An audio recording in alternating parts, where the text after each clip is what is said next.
ये महीना है बहुत खास क्योंकि ये मंथ है प्रोस्टेट कैंसर अवेयरनेस मंथ। क्या आपने कुछ अनएक्सप्लेन्ड चेंजेस नोटिस किए हैं इन द यूरिनरी हैबिट्स या अपने सेक्सुअल फंक्शंस को ड्रॉप होते हुए देखा है? वेल, ये अर्ली वार्निंग साइंस हो सकते हैं of prostate issues including prostate cancer, जिसने ग्लोबली कई मर्दों को अफेक्ट किया है। क्योंकि हम ऑब्जर्व कर रहे हैं प्रोस्टेट कैंसर अवेयरनेस मंथ, ये एक आइडल टाइम होता है to focus on the importance of early screening and proactive health management. According to doctor Jaspreet S Sandhu, जो कि एक यूरोलॉजिक सर्जन है at the Memorial Sloan Kettering Cancer Center New York, उन्होंने ये एक्सप्लेन किया है क्यों आपको स्क्रीनिंग शुरू करनी चाहिए, कब आपको ये टेस्ट कराना चाहिए और क्या क्या range of treatment options available हैं। According to the Indian journal of urology, prostate cancer second most common cancer है और 6th leading cause of cancer related deaths men में होते हैं वर्ल्ड वाइड।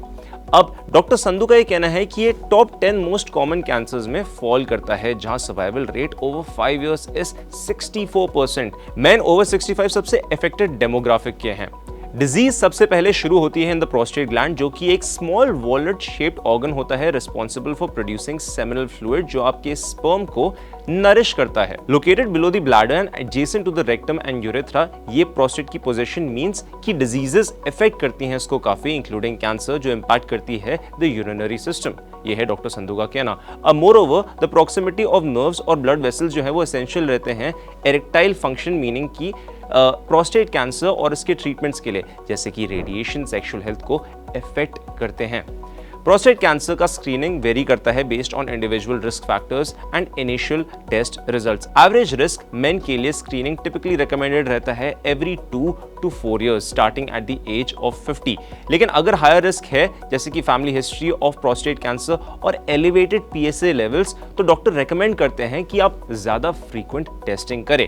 ट्रीटमेंट के लिए क्या क्या आपको करना चाहिए? सबसे पहले आता है रेडिएशन थेरेपी। ये इसमें हाई एनर्जी बीम्स टारगेट करते हैं और डिस्ट्रॉय करते हैं कैंसर सेल्स को, जो कि या तो एक्सटर्नली होता है या इंटरनली होता है थ्रू रेडियो एक्टिव सीड्स। दूसरा आता है सर्जरी, जिसमें प्रोस्टेट ग्लैंड को रिमूव किया जाता है, sometimes including the surrounding tissues, जो कैंसर को दूर भगाता है, यानी कि एलिमिनेट करता है।